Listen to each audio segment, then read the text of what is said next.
είναι ο συνοικισμός με τις πιο πολλές οικογένειες αγνοωμένων στην Κύπρο.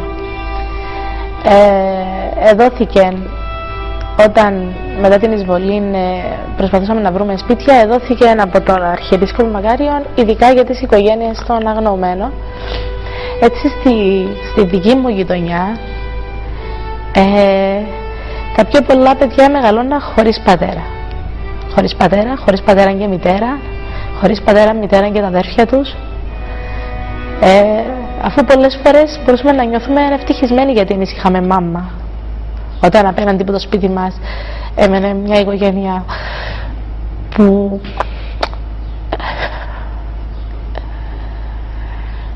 μεγάλωνε με τον παππού και τη γιαγιά. Έτσι δεν νιώθαμε μόνοι. Μεταξύ μας έχουμε πολλά δυνατούς δεσμούς φιλίας και νιώθουμε σαν μια οικογένεια. Ξέραμε ότι τα απογεύματα έτσι που τελειώναν τις δουλειές τους οι μαμάδες, οι γυναίκες των αγνοωμένων ελέαντες στο συνοικισμό, ήταν να μαζευτούν έτσι στη βεράντα, στο σπίτι όλες μαζί, η κάθε μια να πει τον πόνο της, να πει τι επέρασε. Και εμείς όλοι μαζί θυμούμε που ακούαμε, αλλά είμαστε χαρούμενοι γιατί είχαμε ο ένας τον άλλο. Και μπορώ να πω ότι τούτο το πράγμα, τούτο το δέσιμο, παρόλο που έχουν περάσει 36 χρόνια, υπάρχει ακόμα. Με τους φίλους μου, τα παιδιά που μεγαλώσαμε στο συνοικισμό, νιώθω ακόμα το ίδιο δέσιμο που ένιωθα όταν ήμουν μικρή. Τελειώνοντας το δημοτικό, αλλάξαμε σχολεία και εγώ στο σχολείο που είχα πάει αντιληφθήκα ότι τελικά είναι έτσι τα πράγματα όπως ήταν στο συνοικισμό. Τελικά οι πιο πολλοί έχουν παπά. Οι πιο πολλοί έχουν ωραία σπίτια, έχουν παππούδες, έχουν θείους. Και εμείς που είμαστε και είχαμε τον παπά, και άρχισε έναν άλλον είδος εμπειρίας, το να αντιμετωπίζεις ανθρώπους που δεν είχαν ιδέα για το τι είναι αγνοούμενος. Γιατί όσον είσαι με όλους που έχουν αγνοούμενους, κανένας σε ρωτά τι σημαίνει αγνοούμενος. Στο γυμνάσιο αρχίζουν οι ερωτήσεις που τους καθηγητές καταρχήν, οι οποίοι ακούν το όνομα, στη συνέχεια ρωτούν με τι ασχολείται ο πατέρας, ένα αγνοούμενος. Δηλαδή, αν έχετε καμιά ιδέα τι έγινε, και με κοιτάζεις τον και λέει να το απαντήσω. Αν είχα ιδέα ήταν να το φωνάζω αγνοούμενο, ακόμα τον παπά μου, θα τον έλεγα κάτι άλλο. Όχι, δεν έχουμε ιδέα. Δεν μάθετε ποτέ σας? Όχι, δεν μάθαμε ποτέ μας. Αγνοούμενος. Και έτσι μετά βλέπεις έναν ήχτο, έναν παράξενο ήχτο. Βέβαια πάντα εγώ αντιμετώπιζα αυτό το πράγμα έτσι, αντιμετώπιζα πάντα με ήχτον εκείνον που με ρώταν. Γιατί θεωρούσα ότι εγκρίμα να είσαι Κύπριος πολίτης, να έχεις βιώσει εσύ σαν μεγάλος το 1974 και να με ρωτάς εμένα, ένα 12χρονο, 13χρονο, τι σημαίνει αγνοούμενος.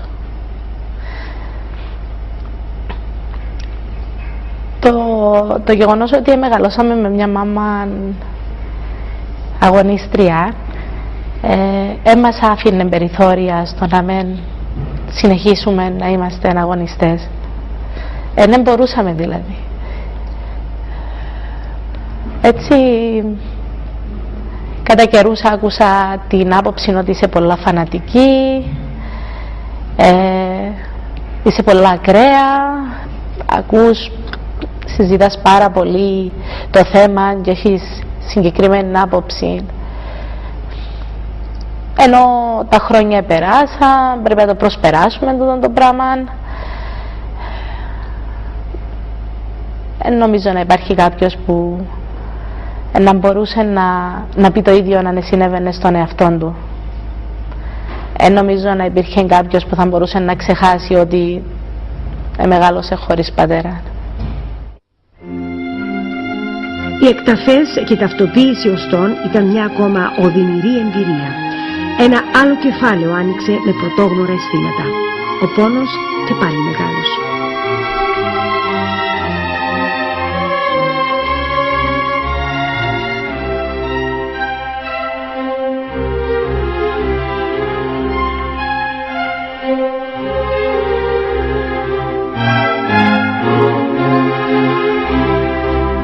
Εγώ προσωπικά μέχρι τη στιγμή που μας ειδοποίησαν από την Επιτροπή ότι ευρέθηκε ένα σωματικό τάφος στην περιοχή της Ελιάς και πιθανότατα είναι ο τάφος των δικών σας ανθρώπων, τούτο ήταν το πρώτο που μας ενημερώσαν, και θα περάσει η διαδικασία του DNA για να δούμε αν όντως είναι η δική σας.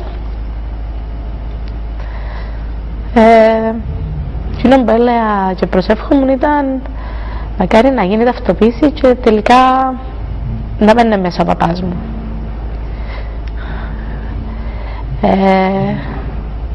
Γιατί πάντα περιμέναμε ότι να γίνει ένα θαύμα και να εμφανιστεί ένας παπάς και να μας πει ότι είμαι ο παπάς σας.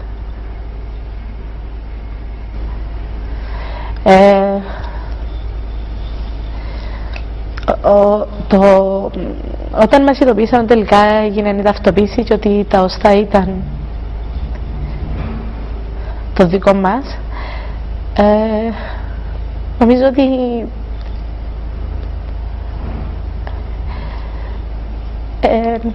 κάτι που δεν μπορείς να περιγράψεις.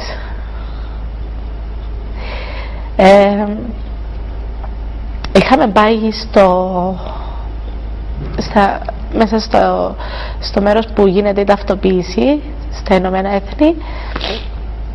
Είχα πάει με τον αδερφό μου, θυμάμαι, κάποιος συγγενής του παπά. Εξηγήσα μας με έναν έτσι πολλά τυπικό τρόπο ότι έγινε και η ανέβρεση των οστών στο συγκεκριμένο σημείο. Βέβαια οι άνθρωποι έκαναν τη δουλειά τους και έπρεπε με συγκεκριμένον τρόπο να μας το πούν. Στη συνέχεια οδηγήσαμε μας σε ένα δωμάτιο, το οποίο δωμάτιο έβλεπα για πάρα πολλούς μήνες στον ύπνο μου. Ένα δωμάτιο ήταν ένα άσπρο τραπέζι και πάνω σε αυτό το τραπέζι υπήρχαν τοποθετημένα στο σχήμα του ανθρώπινου σκελετού τα οστά που είχαν ανεβρεθεί. Του παπά είχαν ανεβρεθεί πάρα πολύ λίγα οστά. Ήταν ένα κομμάτι από το πόδι, η λεκάνη, ένα κομμάτι από το χέρι, και είπαμε μας ότι τούτος είναι ο παπάς σας. Δεν νομίζω να υπάρχει κάποιος που μπορεί να δεχτεί ότι τούτα τα δύο οστά που βλέπεις μπροστά σου ενώ ο παπάς που περίμενες 35 χρόνια. Κάποια στιγμή είχαν φύγει οι υπόλοιποι από το δωμάτιο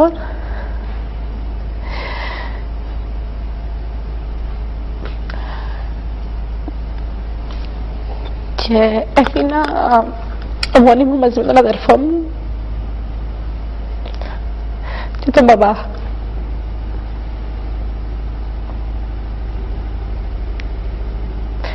Το μόνο πράγμα που μπορούσαμε να κάνουμε ήταν να σκύψουμε, να φιλήσουμε.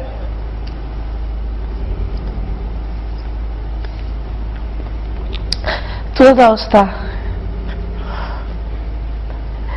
Θυμάμαι χαρακτηριστικά ότι ο Γιάννης είπε μου είμαστε επιτέλους μαζί με τον παπά. Πάντα από μικρή έτσι ονειρευόμαστε τη στιγμή μου να είμαστε με τον παπά μας και περιμέναμε.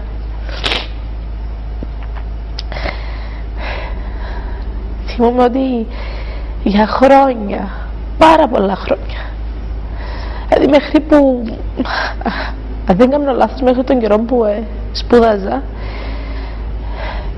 όταν με ρωτούσαν τι θέλω να μου φέρει ο Άγιος Βασίλης, ήταν πάντα τον παπά μου.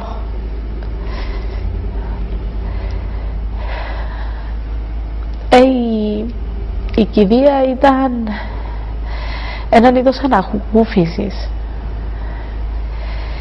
Έναν είδος ανακούφισης ότι τώρα τούτα τα οστά να είναι σε ένα μέρος που να μπορώ όποτε θέλω, όποτε νιώθω την ανάγκη να πάω, να το ανάψω το καντήλι του και να είμαστε κοντά του με κάποιον τρόπο.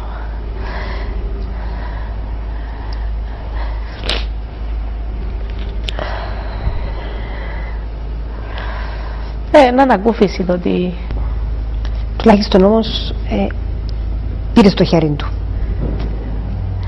Δεν ήταν το χέρι όμως που φαντάζομαι.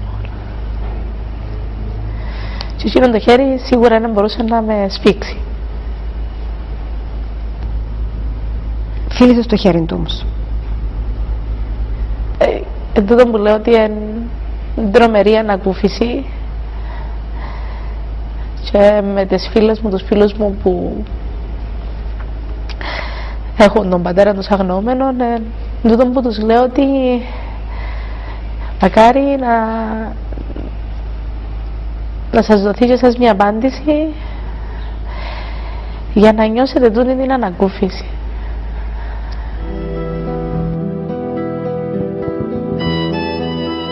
Η κηδεία έγινε τον Ιούλιο του 2008. Οδύνη αλλά και λύτρωση. Όλα αυτά τα βιώματα πλέον πώς μεταφέρονται στις επόμενες γενιές? Επειδή εκτός που μητέρα είμαι και εκπαιδευτικός και πριν γίνω μητέρα ήμουν εκπαιδευτικός για πολλά χρόνια και είχα την εμπειρία να έρχομαι σε καθημερινή επαφή με παιδάκια, εκείνο που θέλω και φροντίζω είναι να λέω πάντα την αλήθεια,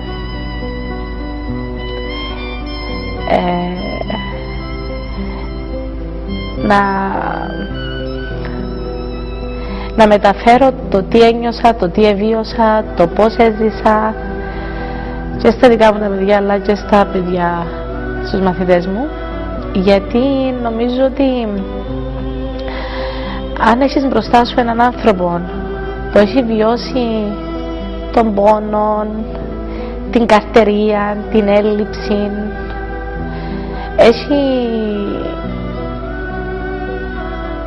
και λέει σου ότι δεν θέλω να επαναληφθεί το πράγμα. Θέλω σίγουρα τα δικά μου τα παιδιά να μεγαλώσουν όπως μεγάλωσα εγώ, αλλά τούτο είναι να γίνει μόνο αν μάθετε. Τούτο είναι να γίνει μόνο αν ψάξετε και βρείτε την πραγματική αλήθεια. Και εσύ ήταν ευτυχία πλέον τη στιγμή που βρέθηκε ο πατέρας, ξέρεις που είναι τώρα, έκλεισε εκείνο το κεφάλαιο, εκεί που έκλεισε τέλος πάντων. Για σένα τι είναι πλέον η ευτυχία στη ζωή?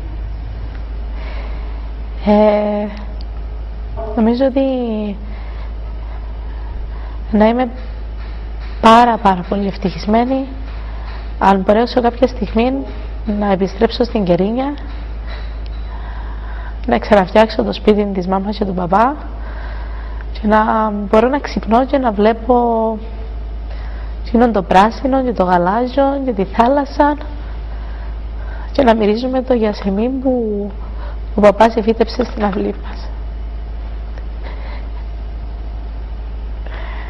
Νομίζω θα ήταν το ιδανικό και να έχω κοντά μου τους ανθρώπους που αγαπώ.